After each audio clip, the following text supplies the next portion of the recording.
The unknown young man helped a man carry his groceries home. When they got there, the homeowner discovered something that would change his life forever.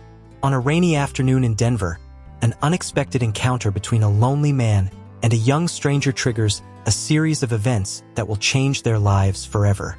As an unlikely friendship forms, secrets from the past begin to surface, revealing a connection no one could have predicted. As the mystery unfolds, they will face decisions that will transform their future. Prepare for an emotional journey full of surprises, discoveries, and a bond that defies time. What will be revealed, and how will it affect their lives? On a gray and rainy afternoon in Denver, Michael, a 65-year-old man, was at the local supermarket trying to complete his weekly shopping. Since his wife, Linda, passed away 5 years ago, he has lived a solitary and routine life. Michael was a man of simple habits, always frequenting the same places and interacting with the same few people. His predictable routine brought him a strange sense of comfort, but also accentuated the loneliness he felt.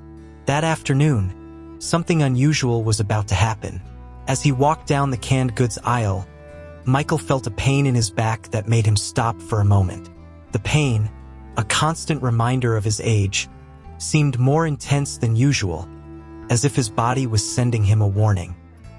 He looked around, observing the hurried people passing by, each busy with their own lives, not noticing the man struggling to continue with his routine. Determined to complete his shopping, Michael slowly pushed the cart towards the checkout. When he finally arrived, he looked at the accumulating bags, feeling a weight that was not only physical but also emotional. The bags represented not only the groceries he needed to survive, but also the burden of loneliness he had carried since losing Linda. Each bag seemed heavier than the last, and he wondered how much longer he could keep up this life. After paying for the groceries, he began carrying them out of the market. The rain had intensified, and Michael tried to balance himself with an umbrella in one hand and the bags in the other. The pain in his back seemed to increase with each step, and he began to wonder if he should have asked someone for help. However, the pride and independence he had always valued prevented him from asking for assistance. It was then, amidst the hurried crowd, that a tall, simply dressed young man approached. Michael, initially, did not notice him, but the young man stood out for his calm demeanor amidst the chaos. "Excuse me, sir," said the young man, with a gentle smile that contrasted with the seriousness of the environment. "It looks like you could use some help with those bags. May I carry them for you?"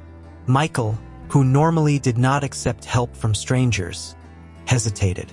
On one hand, the pain in his back was almost unbearable. On the other, he did not want to admit that he needed help. However, the physical and emotional exhaustion convinced him to make an exception. "Thank you very much, young man," he replied, handing over some of the bags with a certain relief. "I don't usually accept help, but today I'll make an exception." The young man smiled again, easily picking up the bags. "Don't worry, sir. My name is Ryan. I'm happy to help." As they walked towards Michael's car, the conversation flowed naturally, something that surprised Michael. He learned that Ryan was about 22 years old and was only passing through the city, looking for some temporary work.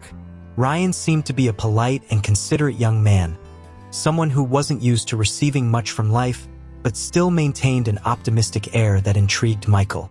"And you, sir, have you lived here for a long time?" Ryan asked as he loaded the bags into the trunk of Michael's car. "Yes. I've lived here in Denver since I got married to my wife, Linda.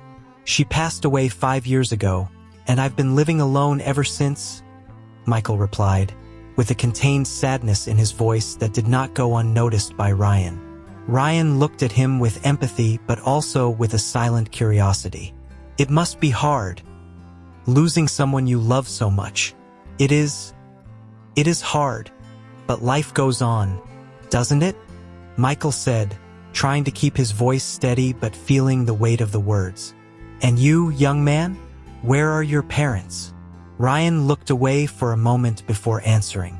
"My mother died when I was a child, and I never knew my father. I've been on my own ever since." Michael felt an immediate connection with the young man. There was something in the way Ryan spoke, in his calm and humble demeanor, that touched Michael's heart. He realized that, in some way, Ryan's loneliness reflected his own, creating an unexpected bond between the two. When they arrived at Michael's house, he parked the car and looked at Ryan, still holding the umbrella. He felt a sincere gratitude for that stranger who, on an ordinary day, had offered unexpected help. "Ryan, would you like to come in for a coffee?" Michael asked without thinking much but feeling that it was the right thing to do. Ryan smiled, surprised by the invitation. "I'd love to, sir." Michael's house was modest, with old furniture and simple decor that reflected the quiet life he led. The walls were filled with memories of a life shared with Linda, from travel photos to small objects collected over the years. When they entered, Michael gestured to the living room for Ryan to sit while he prepared the coffee. Ryan, who was used to temporary and impersonal environments, observed the surroundings with attention, noticing the details that revealed the story of a life lived with love. While Michael prepared the coffee, he couldn't stop thinking about the strange connection he felt with Ryan. He had always been a reserved man, but there was something about that young man that made him want to know more, to understand better who he was and what had brought him there. At the same time, Michael couldn't help but feel a twinge of melancholy realizing that, after so many years, he had finally found someone to share his home with, even if only temporarily. "This house has a lot of your history, doesn't it, sir?" Ryan asked, interrupting Michael's thoughts as he waited in the living room. Michael, who was in the kitchen preparing the coffee, replied with a smile that carried both pride and sadness. "Yes, it does. My wife and I lived here for almost 40 years. We were very happy. These days, things are a little different, but I still like being here. It brings back good memories." Ryan felt a pang of envy hearing that. He had never had the opportunity to create memories like that. His memories were of orphanages and temporary homes, moving from place to place, never finding a real home. The idea of having a place to call home, full of good memories, was something he had never experienced. A few minutes later, Michael returned to the living room with 2 steaming cups of coffee and handed one to Ryan. As he handed over the cup, Michael noticed a look of sadness in Ryan's eyes that he hadn't noticed before. It was as if the young man was carrying a weight he didn't want to share but that was always present. "Tell me a little about yourself, Ryan. You said you're passing through the city. What brought you to Denver?" Michael asked as he sat in his worn leather armchair, watching Ryan with genuine interest. Ryan took a sip of coffee before answering, as if trying to find the right words. "I've been traveling from city to city for the past few years, trying to find my place. Sometimes I find some temporary jobs, but nothing permanent. Denver seemed like a good stop for now, but I still don't know what I'm going to do." Michael listened carefully. He could see that Ryan was a young man full of potential but who was clearly lost, without a clear direction in life. This worried him because he knew how easy it was for someone in that situation to get completely lost. "And you don't have any plans for the future? Anything you'd like to do?" Michael inquired, curious and perhaps a little concerned. Ryan thought for a moment before answering, as if considering for the first time what he really wanted. "I've always liked music. When I was younger, I used to play the piano at a family's house where I lived for a while. But I never had the chance to study or pursue a career in that area. Life always took me down other paths." Michael, who was also a music lover, was intrigued. The idea of Ryan playing the piano brought a wave of nostalgia, reminding him of the times when he himself would spend hours at the piano, playing for Linda. "You play the piano? I have one here in the living room. Would you mind playing something for me?" Ryan smiled shyly, feeling both honored and nervous. "It's been a long time, but I can try." He got up and went to the piano, which was against the living room wall. The keys were slightly yellowed by time, but still in good condition. Ryan sat on the bench and began to play a soft and melancholic melody, something he had learned in childhood and never forgotten. Michael watched, impressed by the young man's skill. The music filled the room, creating an almost magical atmosphere. And for a few minutes, both were immersed in the melody, each lost in their own thoughts. When Ryan finished, Michael applauded enthusiastically, feeling a genuine joy he hadn't experienced in a long time. "You're very talented, Ryan," he exclaimed. "You should consider pursuing a career in music. It's rare to find someone who plays with so much emotion and skill." Ryan, flattered, thanked him, but there was a shadow of sadness in his eyes that Michael couldn't ignore. "Maybe, sir, but life doesn't always give us the chance to choose. I have to focus on finding a job to support myself before I can think about anything else." Michael was thoughtful. He wanted to help the young man somehow. He felt a deep empathy for Ryan, as if a part of him understood the struggle the young man was facing. After a brief moment of silence, he made a decision that would change the course of their lives. "Ryan, if you don't have a place to stay, why don't you stay here at my house for a while? I have a spare room. You can look for a job calmly and maybe even practice more on the piano. It's not much, but it's what I can offer." Ryan was surprised by Michael's generosity. He didn't expect a complete stranger to be so welcoming, especially in a world where he was used to closed doors and suspicious looks. I don't know what to say, sir. That's very generous of you. I accept, and I promise I'll look for work as soon as possible. I don't want to be a burden to you." Michael smiled, feeling he had made the right choice. "Don't worry about that, Ryan. Stay as long as you need. Sometimes, all we need is a chance to start over." In the days that followed, Ryan settled into Michael's house, and a comfortable routine began to establish itself between the two. Ryan proved to be a respectful and helpful guest, assisting with household chores and contributing what he could. He made sure not to be a burden. But Michael noticed that the young man brought new energy to the house, filling the void that Linda had left behind. In the mornings, Ryan went out to look for work while Michael maintained his routine of going to the market and walking in the park. When Ryan returned, they spent the afternoons talking about various topics, from Michael's youth stories to Ryan's uncertain ambitions. In the evenings, invariably, Ryan would sit at the piano and play for Michael, who delighted in every note. Despite the good relationship, something was bothering Michael. The young man seemed to carry an invisible weight, something he did not share.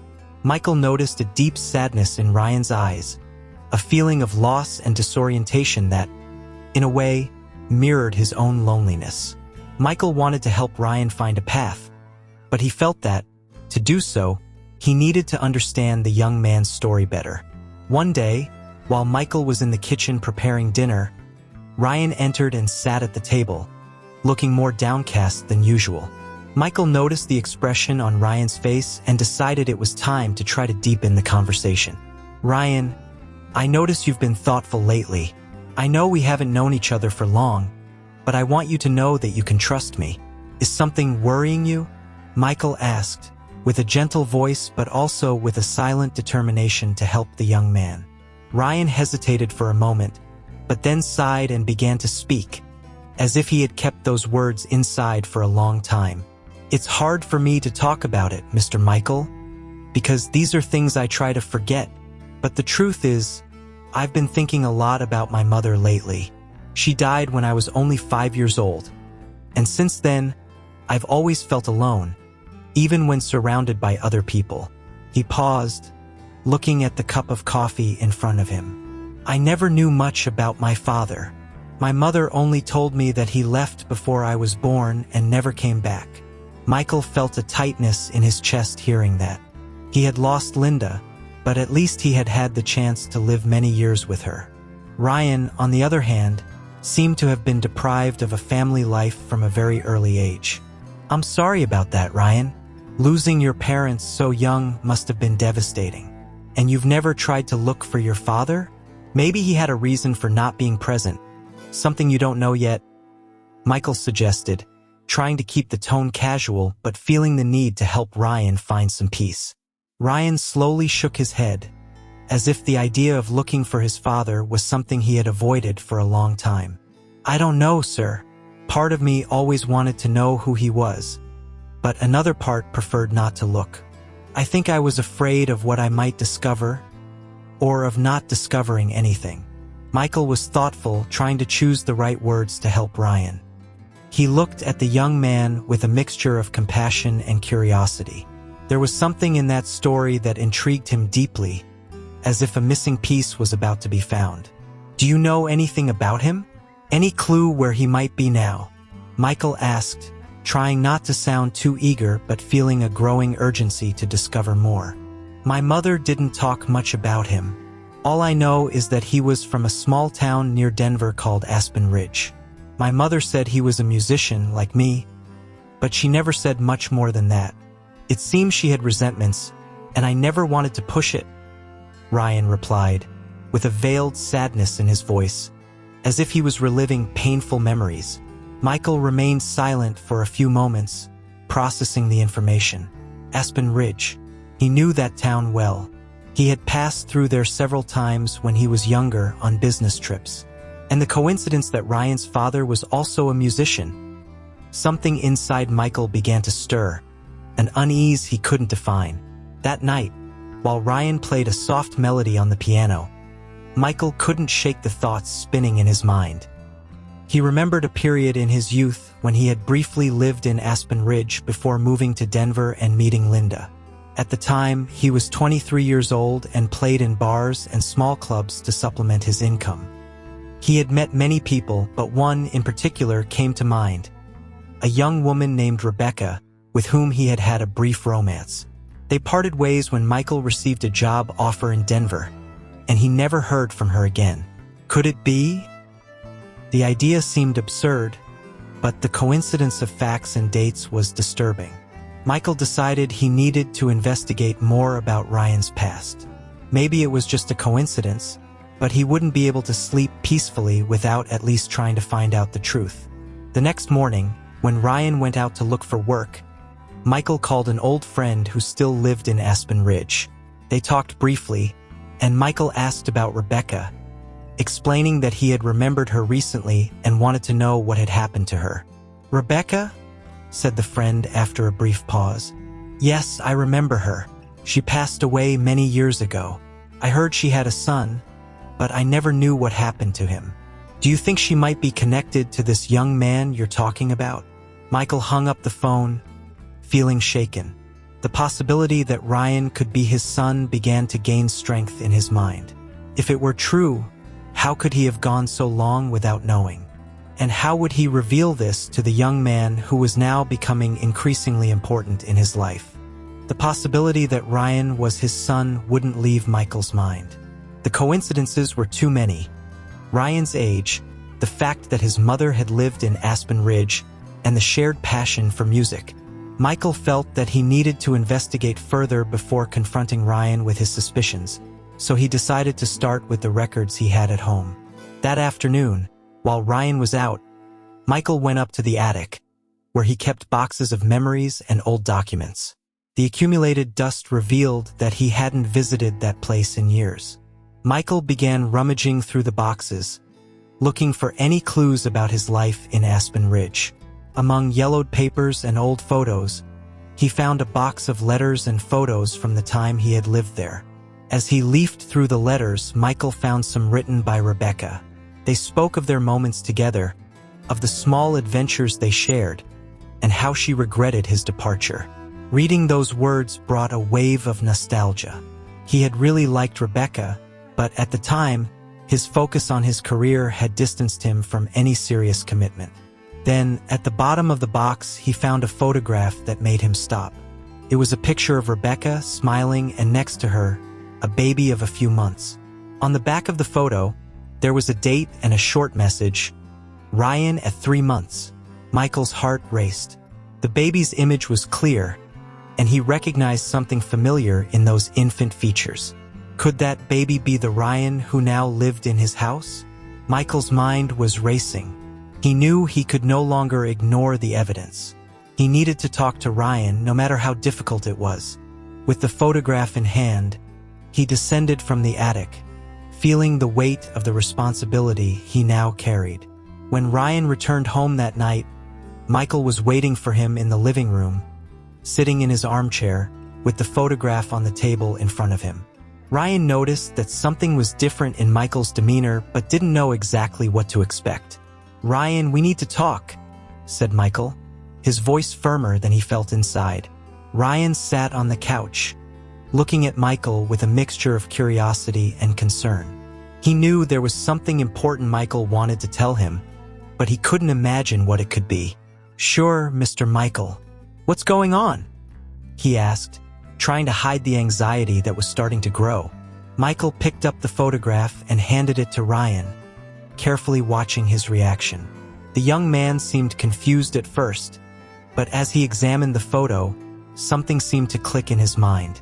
"I found this photo today while I was looking for some memories of the past.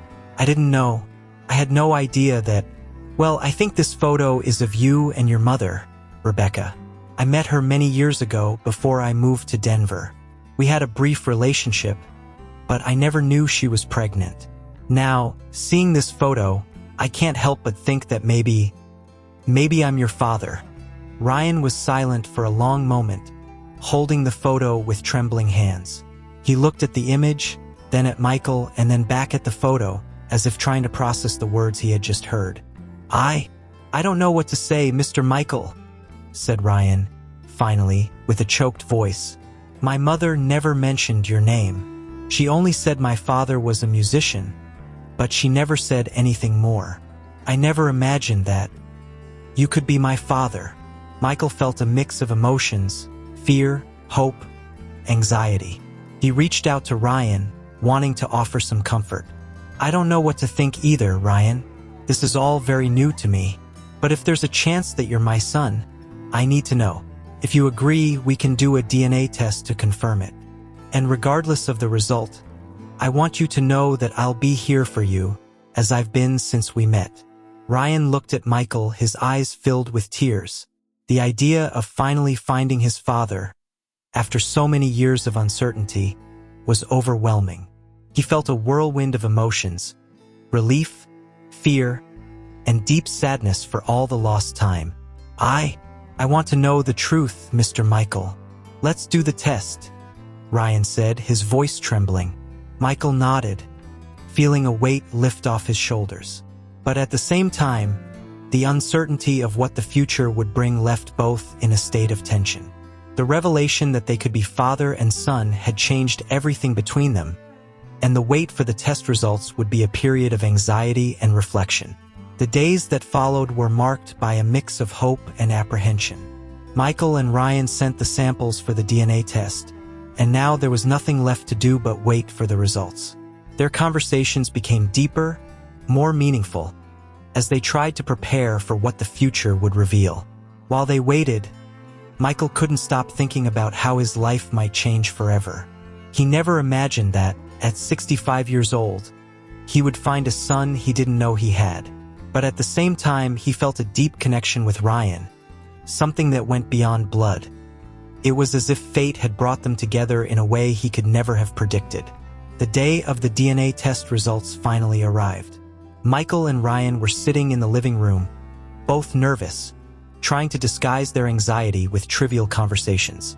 The envelope with the result was on the table, and the silence between them was almost palpable. Michael knew that moment could change everything, but at the same time, he felt an urgent need to know the truth. "Do you want to open it, or would you rather I do it?" Michael asked, trying to keep his voice steady. Ryan looked at the envelope as if it were a bomb about to explode. He hesitated for a few moments, but then nodded. "I think you should open it, Mr. Michael. Whatever the result, I'd prefer you to find out first." Michael slowly nodded, carefully picking up the envelope. His hands trembled slightly as he tore open the side of the paper and removed the document inside. For a moment, he closed his eyes, trying to muster the courage before finally reading the content. When his eyes scanned the words, Michael felt a wave of emotion wash over him. The document confirmed what he had both feared and hoped for. He was, indeed, Ryan's biological father. The shock of confirmation was mixed with a deep sense of joy, but also sadness for the lost time. Michael took a deep breath and looked at Ryan, who was anxiously waiting for the answer. He realized that, regardless of the result, their relationship had already changed forever.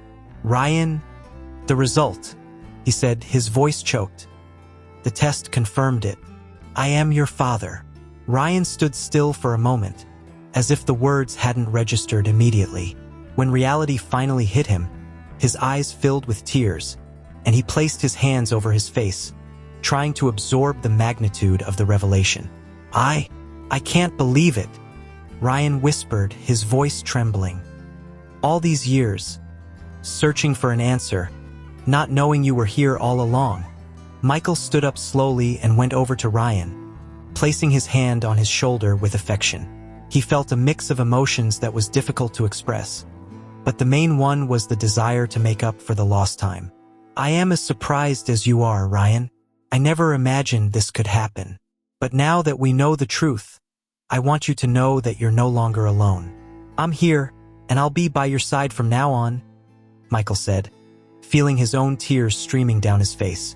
Ryan stood up and hugged Michael tightly, as if trying to make up for all the years he hadn't had a father. The emotion of the moment was overwhelming for both of them. This was a reunion that neither had expected, but somehow it seemed destined to happen. After a few minutes, they pulled away, both trying to regain their composure. Michael indicated they should sit down again, and then he began to speak. "Ryan, I know we can't change the past, but we can build a future together. I want to know you, hear your stories, and I hope you want to learn more about me too. There's so much we can share." Ryan nodded, still emotional. "I want that, Mr. Michael.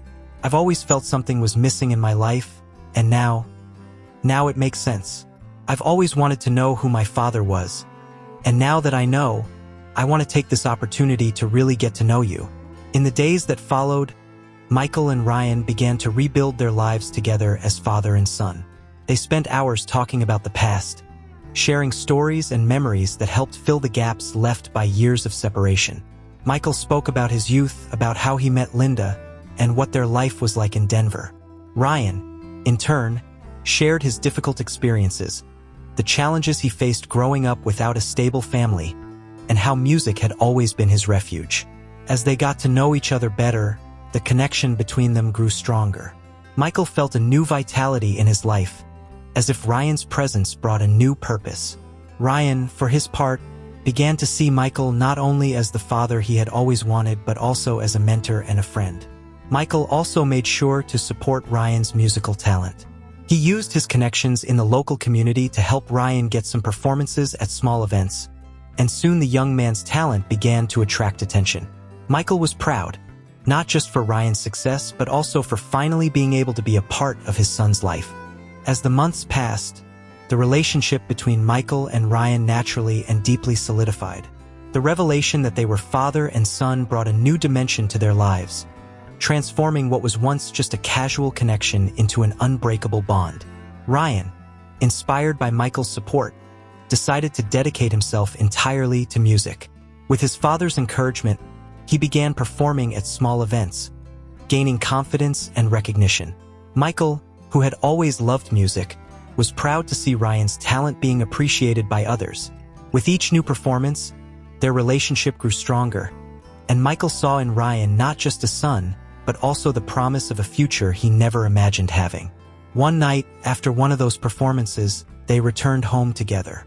The atmosphere was light, and Ryan was visibly happy with the progress he was making. "You know, Dad, I never thought I'd be where I am now," Ryan said, breaking the silence as they walked along the sidewalk toward the house. "Before I met you, I was lost, not knowing where to go.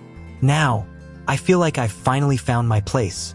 Michael smiled, moved to hear Ryan call him Dad. It was still something new, but increasingly natural. "And I never imagined that, at 65, I would find a son I didn't know I had," Michael replied with a touch of humor, but with sincerity in his eyes. "But I guess life is full of surprises, and this was the best surprise I could have." They entered the house, and Michael went to the kitchen to prepare something to eat. Ryan followed him, feeling a deep gratitude for everything Michael had done for him. "I've been thinking," Ryan began as he leaned against the counter. "I'd like to know more about my mother. I know she's not here anymore, but I'd like to learn about her story. Can you tell me more about what Rebecca was like?" Michael paused for a moment, reflecting on Ryan's request. He hadn't talked about Rebecca in years, but now, with Ryan there, it seemed the right time to reminisce. "Rebecca was an incredible woman, Ryan," he began with a nostalgic smile. "We met in Aspen Ridge in one of those clubs where I played the piano. She was different from everyone else I knew. She had a passion for life, a sparkle in her eyes that was impossible to ignore. We had a short but intense romance. She wanted to travel, see the world, and I was focused on my career here in Denver. We ended up drifting apart, but I never completely forgot her." He paused, looking at Ryan with affection. "Now I see that the most precious part of her lives on in you." Ryan smiled, feeling more connected to his mother than ever. Learning more about her story helped fill gaps in his life, and he was grateful to Michael for sharing those memories. "Thank you for telling me, Dad. I really needed to hear that," Ryan said softly. In the months that followed, Michael and Ryan continued to explore their new relationship. Michael helped Ryan record his first songs, and over time, Ryan began to build a small fan base in the city. Michael was always there, supporting every step and celebrating each of his son's achievements. Their relationship wasn't perfect. Like any father and son, they had disagreements and difficult moments. But what made this relationship special was the foundation of respect, understanding, and love that they both built. Every challenge was overcome with dialogue and a sincere desire to understand each other and be there for one another. Eventually, Ryan began to think about his own future. He wanted to expand his music career and considered the idea of moving to a larger city where he could have more opportunities. Michael, though sad at the thought of parting with Ryan, knew it was what he needed to do to follow his dreams. "Dad, I've been thinking about moving to New York or Los Angeles. I think it would be a good opportunity to grow in my career," Ryan said on a sunny afternoon as they walked through the park. Michael paused for a moment, processing Ryan's words. He knew this moment would come, but he wasn't ready for it. Even so, he smiled, placing his hand on his son's shoulder. "I always knew you had the potential for great things, Ryan. And if that's your dream, I'll be here supporting you no matter where you go. But know that you'll always have a home here in Denver, and I'll miss you a lot." Ryan felt his eyes fill with tears. "I'll miss this too, Dad, but I promise I'll come back as often as I can. And who knows, maybe one day you'll come visit me." Michael laughed, nodding. "It's a promise, then." The following months were spent preparing for Ryan's move. Michael helped his son with every step, from choosing the new apartment to the details of the move. And on the day Ryan finally left, they both knew that, despite the distance, the bond they had built would be strong enough to overcome any challenge. After Ryan left, Michael returned home, now silent again. But this time, the silence wasn't lonely. He knew he had gained something priceless. The opportunity to be a father, to create a bond with Ryan that would last forever. And that brought Michael a peace he hadn't felt in a long time. Ryan continued his career, always keeping in touch with Michael. And every time he returned to Denver, they would sit at the piano and play together, as they had done in the early days. The unexpected reunion transformed their lives in a way neither of them could have imagined, and they both knew that this newly discovered bond was the most valuable gift they could have received. And so, with hearts full of new memories and a bright future ahead, Michael and Ryan continued their journeys, always connected by the unbreakable bond of love and family.